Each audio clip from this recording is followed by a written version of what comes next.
Hi guys! Nandito kami ngayon sa Osaka Station. Mula dito, maglalakad kami papuntang Umeda Sky Building. Mahabang lakaran na naman to.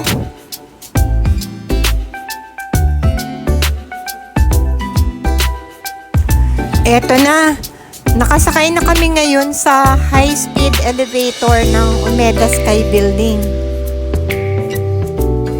May entrance fee nga pala dito guys, 500 pesos per head. Dito pa lang, kita na agad yung magandang view.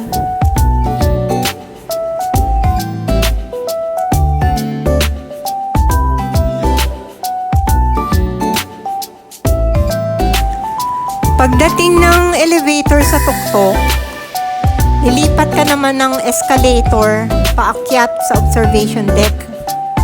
Mahabang escalator to guys, kaya maraming tsansa na makapag-picture-picture. Ang ganda ng design niya, naka-enclose siya ng glass, kaya makikita mo na habang umaakyat yung Osaka skyline.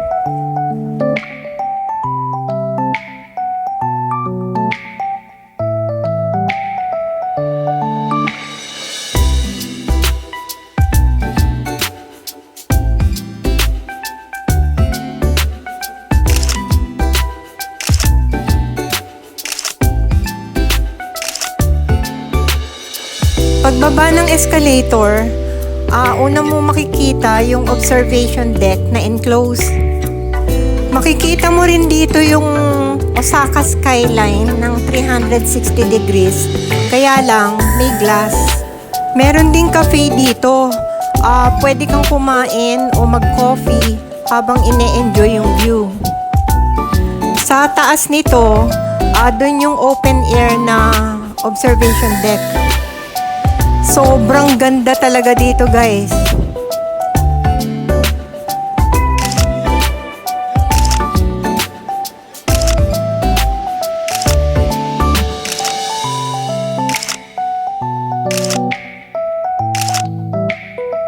Magandang pumunta dito before sunset para makita nyo yung liwanag na unti-unti dumidilim. Ang cute din itong ilaw nila dito, oh. Nag-glow in the dark.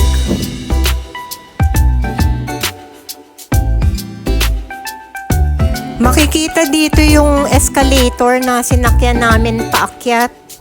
Isang paakyat, isang pababa.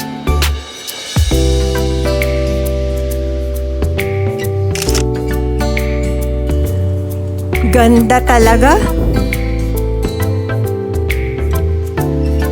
Supposedly, itong mga arc na to, dapat may ilaw yan. Kaya napakaganda talaga habang nakasakay ka doon sa escalator. Ang ganda ng lights.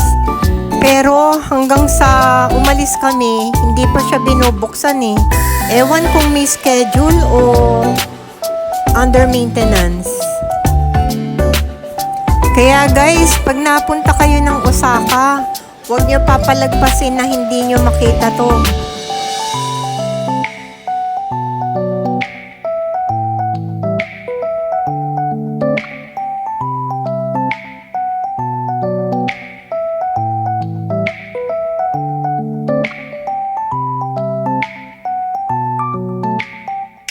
Thanks for watching guys!